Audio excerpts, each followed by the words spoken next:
इसी किस्म की बात मियां नवाज शरीफ साहब भी 2022 में किया करते थे। मीर साहब, आपको याद होगा कि वो भी ये कहते थे कि इमरान खान की हुकूमत मत गिराओ, ये अपने वजन के तहत खुद अब गिर जाएंगे, ये अनपॉपुलर हो रहे हैं, इनको मजीद अनपॉपुलर होने दो। ये नवाज शरीफ साहब की राय नहीं थी, ये अच्छा। पीपल्स पार्टी की भी राय थी, ये बहुत से लोगों की राय थी। और क्योंकि आपको याद है ना कि जिस ज़माने में ये तहरीक-ए-एतमाद का खेल शुरू हुआ था, ये 2021 था, तो मेरे पर उन दिनों में पाबंदी थी। जी जी। मेरे पास काफ़ी फालतू टाइम होता था, तो मैं इस्लामाबाद में हर उस जगह पे पहुंच जाता था जहाँ पे अच्छा। कोई इस तरह की साजिश हो रही होती थी, और रात को लेट नाइट तक मैं उनके साथ बैठता था। तो ऐसी ही एक महफिल थी जिसमें कि शहबाज शरीफ साहब थे, बिलावल साहब थे, और इसके अलावा JUI के कुछ लोग थे। और मैं आपको ये भी बता देता हूँ कि उस वक्त शेख रुहेल असगर साहब जो हैं वो मुस्लिम लीग नून के MNA थे, तो उन्होंने एक खाने पे बुलाया हुआ था सबको, वहाँ पे उन्होंने मुझे भी बुला लिया। अच्छा। तो अब वो MNA नहीं है, तो वहाँ पर मैंने इन सब से पूछा था, ये मैंने खुद पूछा था शहबाज शरीफ साहब से, बिलावल साहब से, और गफूर हैदरी साहब थे वहाँ पे। मैंने इन तीनों से पूछा था कि आप इकट्ठे हैं सारे, और भी लोगों को आप ला रहे हैं, तो आप ये नहीं समझते कि अगर आप इमरान खान को तहरीक-ए-एतमाद के ज़रिए हटाएंगे तो वो इस वक्त बहुत अनपॉपुलर है, तो वो एक हीरो बन जाएगा। तो इन सब का ये ख्याल था कि उन्होंने मुल्क तबाह कर दिया है, मुल्क बचाने के लिए इमरान खान को हटाना बड़ा ज़रूरी है।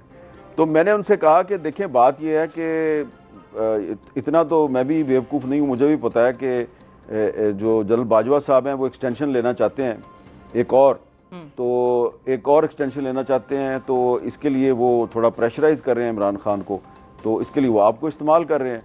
तो अगर आप लोग इस्तेमाल हो रहे हैं तो आपको लगता है कि इमरान खान साहब जो हैं वो इस तरीके से जनरल बाजवा साहब को एक्सटेंशन देने के बाद वो आपकी बात सुनेंगे? तो ये आए बाएँ शाएँ कर रहे थे सारे।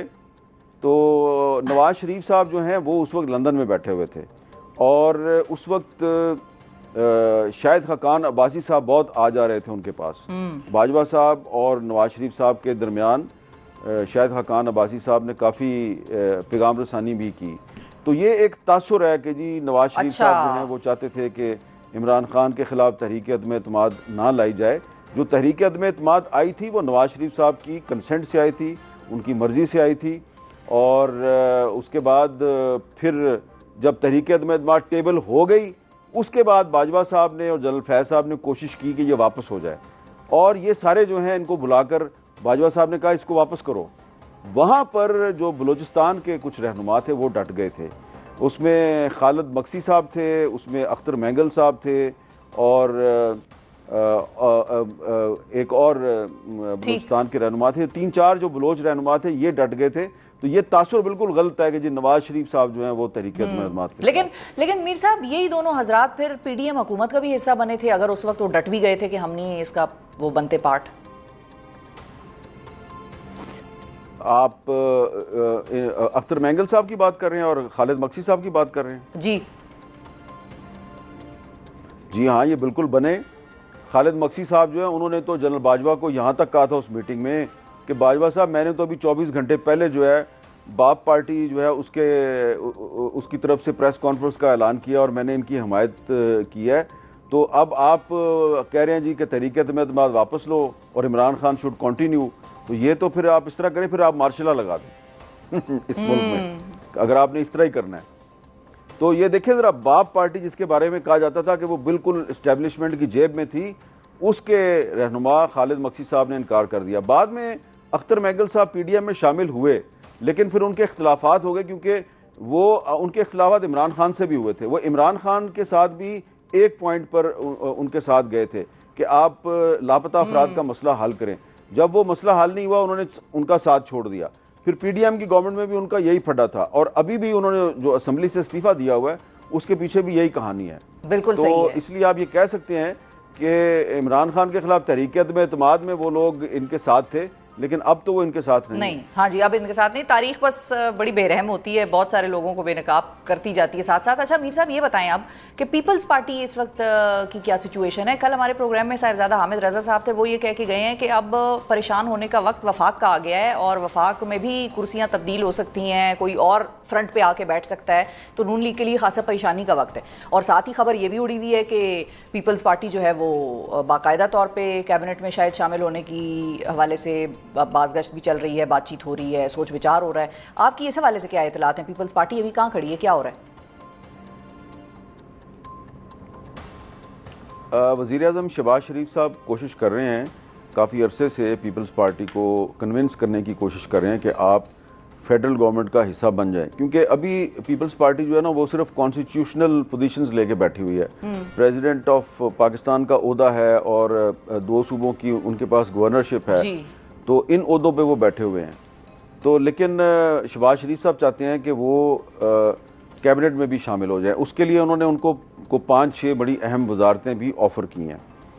इस पर पीपल्स पार्टी के अंदर इब्तिदा में ये राय थी कि हमें इनके साथ शामिल हो जाना चाहिए, लेकिन फिर बिलावल भुट्टो जरदारी साहब जो हैं उन्होंने जब सलाह मशवरा किया, अपनी सेंट्रल एग्जीक्यूटिव कमेटी के अरकान से बातचीत की, तो उनका ये ख्याल था, ख़ास तौर पे जो पीपल्स पार्टी पंजाब के जो रहनुमा हैं, कि जी हमारी तो लड़ाई चल रही है मुस्लिम लीग नून के साथ सूबा पंजाब में, उन्होंने जो वादे किए थे वही पूरे नहीं किए, तो प्लीज़ आप इनका फेडरल गवर्नमेंट का हिस्सा ना बने। तो बिलावल भुट्टो जरदारी साहब ने अभी 2 दिन पहले भी ये कन्वे किया है कि हम फिलहाल फेडरल गवर्नमेंट में शामिल नहीं होना चाहते। इसकी एक देखें सीधी सी वजह भी है। इसकी एक वजह यह है कि ठीक है, वो वजह यह है कि ठीक है, सुप्रीम कोर्ट ऑफ पाकिस्तान ने मखसूस नशस्तों पे एक ऐसा फैसला दिया है जिससे कि मुस्लिम लीग नून को बहुत ज़्यादा फ़ायदा हुआ है, उसकी सीटों की तादाद बढ़ गई है। लेकिन इसके बावजूद ये हुकूमत इतनी अनपॉपुलर है कि पीपल्स पार्टी जो कि इनकी इत्तेहादी है, वो उस पार्टी के वोटों से ये हुकूमत खड़ी है।